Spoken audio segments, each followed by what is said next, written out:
नमस्कार। नीतीश कुमार और सम्राट चौधरी और उनके कई मंत्री, उत्पाद विभाग के मंत्री और सबके सामने सदन में खूब चर्चा हुआ। विधान परिषद में, विधानसभा में, लेकिन रिजल्ट कोई खास देखने को नहीं मिला। लेकिन अब तैयारी है ये कि डायरेक्टली नीतीश कुमार से जाकर मिलेंगे और बिहार की समस्या उनके सामने रखेंगे। बिहार में सबसे बड़ी समस्या जानते क्या है कि जहरीली और नकली शराब और महंगी शराब का जो एकदम गोरख धंधा चल रहा है ना, ये सबसे खतरनाक है। अगर पुलिस वाले ही ये खेल खेल रहे हैं तो नीतीश कुमार इसे अपना नाक बनाकर क्यों बैठे हैं? मतलब ऐसा लग रहा है कि शराबबंदी पे समीक्षा कर लेंगे, कुछ बदलाव कर देंगे तो नीतीश कुमार की नाक कट जाएगी कि मतलब नीतीश कुमार शराबबंदी लागू किए तो बहुत अच्छा है ये, इसमें कोई बदलाव करने की जरूरत नहीं, एक बार जो कर दिए सो कर दिए, अब इसकी क्या जरूरत है? अगर कुछ सच्चाई आपके सामने आ रहा है तो आपका ये पर्सनल मैटर नहीं है, पूरे बिहार का मैटर है और खासकर ये गरीबों से जुड़ा हुआ मैटर है। आपके पुलिस वाले क्या कर रहे हैं, कैसे कर रहे हैं, इन सब चीजों को एक बार देखिए, समझिए। आप यात्रा पे निकलते हैं, उस समय आपके सामने तो वो सब कुछ पेश किया जाता है जो आपको पसंद हो। भाई अधिकारी आपके पहले वहां पहुंच जाते हैं, पहले से अधिकारियों को पता होता है कि नीतीश कुमार बिहार के मुख्यमंत्री आने वाले हैं इस जगह पे, तो वहां पे क्या दिखाना है जो मुख्यमंत्री को अच्छा लगे, ये सब तो सबको पता है कि कैसे रातों रात सड़क और सब कुछ बनाकर एकदम तैयार कर दिया जाता है। तो ये अलग बात है कि आप यात्रा करते हैं लेकिन सच्चाई तक नहीं पहुंच पाते हैं। तो अगर आप तक सच्चाई पहुंचाने का प्रयास किया जा रहा है तो कम से कम एक बार सोचिए, समझिए कि आखिर ये मुद्दा क्यों गरमाया हुआ है। और जाहिर सी बात है कि हम भी कई बार इस बात को रिपीट कर चुके हैं कि सदन में विपक्ष के लोग इस बात को क्यों नहीं उठा रहे हैं। तो भाई विपक्ष के लोग भी तो सुन ली ये बात और सदन में उठा ही रहे हैं। लेकिन अगर नीतीश कुमार सच्चाई नहीं देखना चाहते हैं, सदन में नहीं सुनना चाहते हैं, तो चलिए पर्सनली उनको मिलकर बता दिया जाए कि देखिए ये आपकी नाक की बात नहीं है, इससे गरीबों का भला होगा। कौन सा आपका नाक कट जाने वाला है? शराबबंदी अगर फेल है तो इसमें आप क्या करेंगे? आप आदेश दे रहे हैं, पुलिस वाले नहीं मान रहे हैं, तो आप डीजीपी साहब को रोड ये उनसे रिपोर्ट लीजिए, उनको लाइन हाजिर कीजिए। और वो भी अगर नहीं सुन रहे हैं, नहीं समझ रहे हैं, तो फिर कानूनी कार्रवाई। और यहां पे एक बात और आता है कि अगर सदन में नीतीश कुमार नहीं सुनते हैं लोगों की बात, खासकर विपक्ष की बात, मीडिया की बात, तो विपक्ष को एक काम और करना चाहिए, कोर्ट का शरण लेना चाहिए। कोर्ट का शरण इसलिए लेना चाहिए कि जो जमीनी हकीकत है इसकी एक बार निष्पक्षता से जांच हो जाए, इसलिए कोर्ट की शरण लेनी चाहिए। कोर्ट ने भी तो कई बार फटकार लगाया है, फिर भी न पुलिस डिपार्टमेंट को कोई असर पड़ता है, न सरकार को कोई असर पड़ता है। अब तो समझिए कि हद हो गया, कोर्ट के आदेशों का असर ही नहीं है, विपक्ष सवाल उठा रहे हैं उनके बातों का असर ही नहीं है, जनता त्राहिमाम है उनके बातों का असर ही नहीं है। तो मतलब क्या ये तानाशाही की सरकार है कि किसी की बात नहीं सुनेंगे और पुलिस को। अब इससे जानते हैं क्या होगा? नीतीश कुमार अगर इसके ऊपर विचार नहीं करेंगे, नहीं सुनेंगे, समीक्षा नहीं करेंगे, जमीनी हकीकत नहीं जानेंगे, तो इसका सबसे दुष्परिणाम जानते हैं क्या होगा? पुलिस वाले का मनोबल बढ़ेगा, खासकर ऐसे पुलिस वाले का जो इसमें लापरवाही करते हैं, जो जानबूझकर लोगों को फंसा रहे हैं, मोटे होते जा रहे हैं पैसे कमा कमा कर।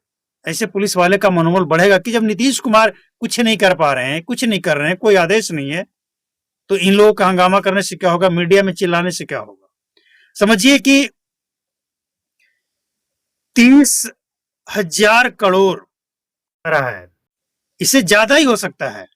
बिहार में अवैध शराब का कारोबार फल फूल रहा है। तो अगर ये सच है और इसमें पुलिस वाले लगे हुए हैं तो इसकी जांच करवाने में, इस पे समीक्षा करने में क्या दिक्कत है? लेकिन यही चीज वो समझना नहीं चाहते हैं, देखना नहीं चाहते हैं।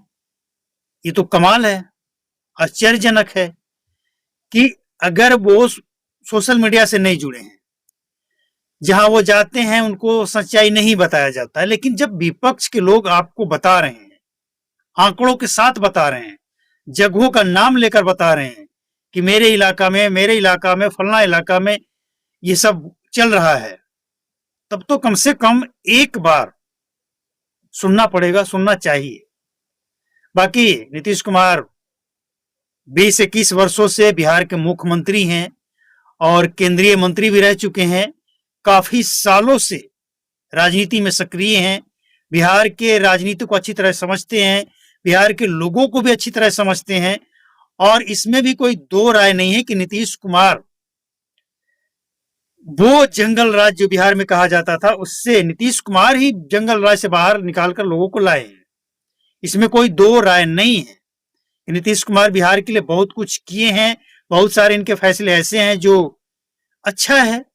अब देखिए, महिलाएं बिहार में स्वयं का रोजगार कर रही है, इनको 10,000 दिया गया, इसके बाद 2 लाख देने की तैयारी है। हालांकि बहुत सी महिलाओं को अभी नहीं भी मिला है, लेकिन कहने का मतलब यह है कि नीतीश कुमार एक अनुभवी नेता है। ऐसा नहीं है कि पहली बार मुख्यमंत्री बने, कुछ अनुभव नहीं है, पहली बार विधायक बने या सांसद बने, कुछ अनुभव नहीं, मतलब अनुभव है, बिहार को अच्छी तरह से समझते हैं और बिहार को समझते हैं, इसीलिए बिहार की समस्या ही उनके सामने रखा जा रहा है, खासकर वो समस्या जो नीतीश कुमार खुद ही लागू की है। और नीतीश कुमार के लिए ये बहुत बड़ा प्रोजेक्ट माना जाता है, इनका एक सपना बिहार को नशा मुक्त करने का, एकदम नशा मुक्त, कोई नशा ही ना हो। लेकिन जो हकीकत है, सदन में देखिए A to Z बात कही गई है, कुछ बचा नहीं है, कुछ सत्ताधारी की तरफ से, कुछ विपक्ष की तरफ से।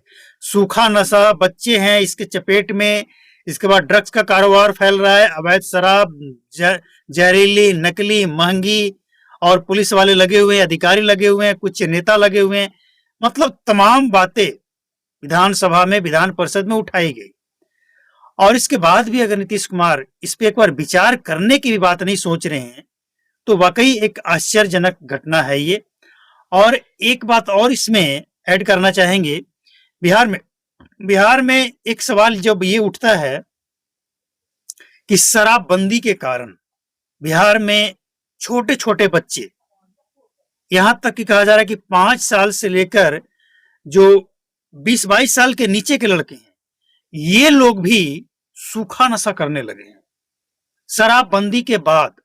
अब सवाल ये खड़ा हो जाता है कि शराबबंदी के बाद, देखिए ये बात हम कई बार बोल चुके हैं और ये हर बार बोलना इसलिए पड़ता है ताकि अलग अलग लोग जब जुड़ते हैं तो उन तक ये समस्या पहुंचे, समस्या का समाधान क्या होगा, उनके तरफ से भी कुछ फीडबैक आए। तो सवाल ये उठता है कि अब जब सूखे नशा के चपेट में ये सब आ रहे हैं, पड़ रहे हैं, तो शराबबंदी का कारण बताया जा रहा है, तो क्या मतलब है इसका? जब शराब बिकता था बिहार में खुलेआम लाइसेंस देकर, तो क्या ये लोग शराब पीते थे? और शराब बंद हो गया इसलिए नशा करना है तो सूखा नशा करने लग गया? ये बात कुछ हजम नहीं होता है कि इसको शराबबंदी से जोड़कर कैसे देखा जा रहा है। देखिए, एक बात स्पष्ट है कि आने वाले कुछ दिनों में अगर बिहार की यही स्थिति रही, नीतीश कुमार नहीं सुने, नहीं समझे, और सबसे बड़ी बात ये जो ड्रग्स का कारोबार है, इस पे लगाम नहीं लगाना, तो उड़ता बिहार बनने में वक्त नहीं लगेगा। तो नीतीश कुमार को एक बार इसलिए सोचना चाहिए कि बिहार का भविष्य उड़ता बिहार बनने जा रहा है, इसलिए एक बार सोचने की जरूरत है।